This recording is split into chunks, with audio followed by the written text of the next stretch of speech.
The great chamber of the Galactic Assembly shimmered with light as delegates from hundreds of species gathered to decide the fate of a small blue world called Earth. Floating banners displayed images pulled from human transmissions, wars, riots, missiles, burning cities, and shouting leaders. Commander Vexthal of the Draconian Dominion stood at the center platform, tall and scaled, his yellow eyes cold with certainty. 420 cycles, he declared, the galaxy had monitored humanity. What they saw, he claimed, was chaos disguised as civilization. Humans fought endlessly over land, belief, and power. They built weapons faster than they built trust. Now they had begun reaching toward the stars, carrying their violence with them. As Vexthal spoke, murmurs spread through the hall. Many species remembered worlds destroyed by reckless civilizations. Behind the commander, projections showed nuclear tests, fighter jets, and marching armies. Humanity, he warned, would inevitably threaten galactic stability. Waiting would be a mistake. Acting now was wisdom. His proposal was simple and brutal. Earth would be seized, its population enslaved, its resources controlled, and its future contained. Slavery, he insisted, was mercy compared to extermination. Only one voice rose in calm opposition. Ambassador Lumera of the Lumrians, a gentle blue being with 4 arms, asked whether humans had ever attacked another species. Vexthal dismissed the question. They had not yet gained the capability, he replied, but history proved intent. Fear, not evidence, carried the room. One by one, species voted. Coalition after coalition approved the motion. Only the Lumrians abstained, their silence heavy with shame. The final tally echoed through the chamber. Earth was declared a threat. An invasion fleet would depart in 10 cycles. Aboard a draconian vessel orbiting the station, 2 humans watched in horror.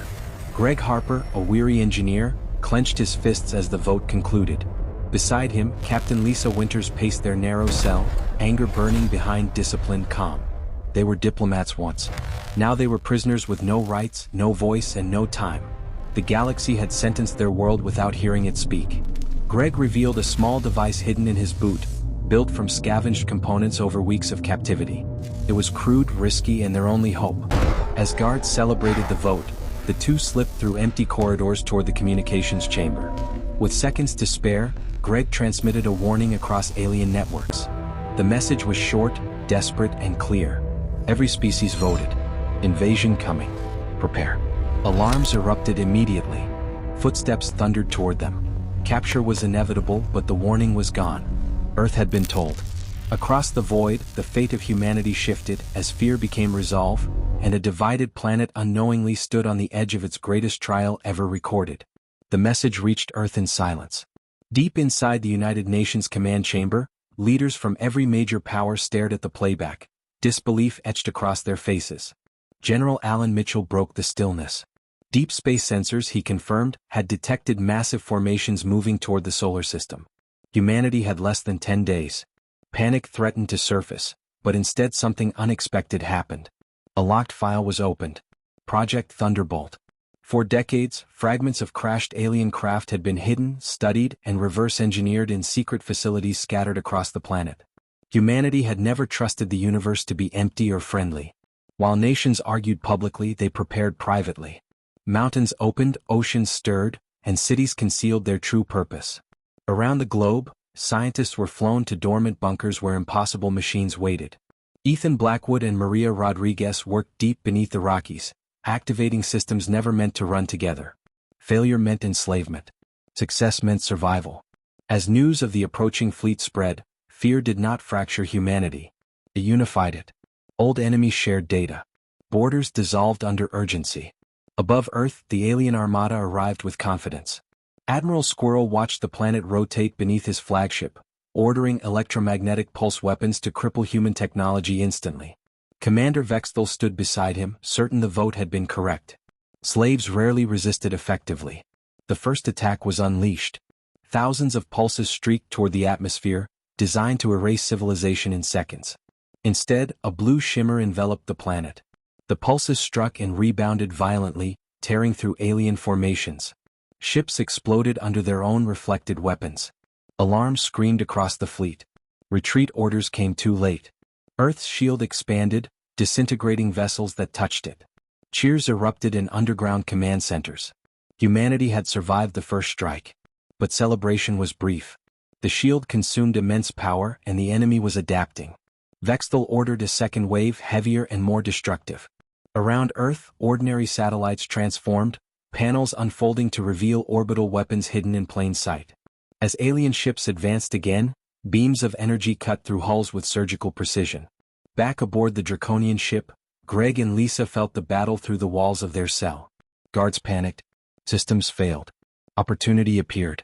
Using distraction and daring, they escaped confinement, sabotaging targeting systems from within. Ships drifted, collided, and fell silent. Confusion spread like fire. The invasion faltered. On Earth, analysts watched alien formations collapse and withdraw behind the moon. Humanity had done more than defend itself. It had shocked the galaxy. General Mitchell addressed his team grimly. This was only the beginning. The enemy would return stronger, smarter, and angrier. But one truth was now undeniable. Earth was no longer helpless and it would never surrender again. The galaxy reeled as reports of failure reached the assembly.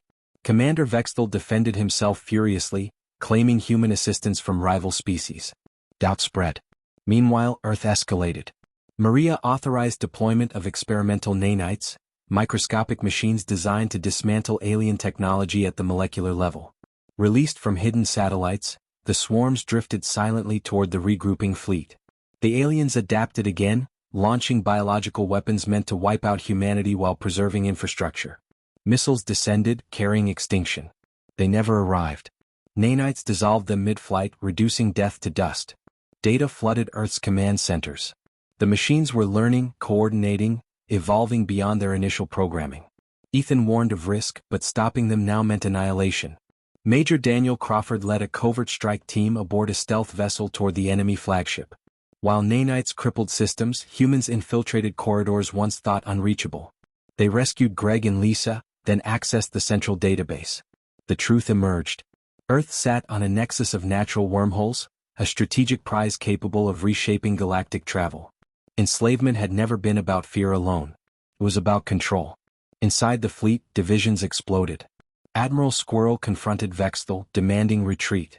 Vexthal refused, ordering planet-killer weapons instead. Survival gave way to pride.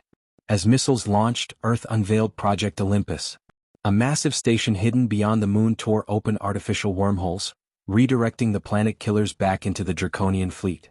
Explosions blossomed where confidence once ruled. Alien species broke ranks, abandoning the invasion and offering ceasefires. The Draconians stood alone.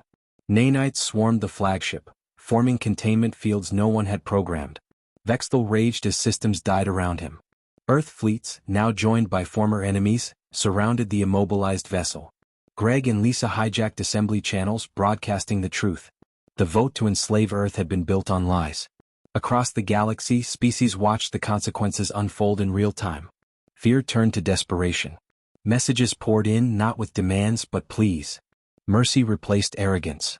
As life support failed everywhere but the bridge, Earth made its final offer. Surrender. Vexthal refused until the last moment, then silence answered for him. Humanity had won the war not through destruction alone, but by breaking the illusion of invincibility that had ruled the stars for millennia. In that silence, the galaxy understood a new reality.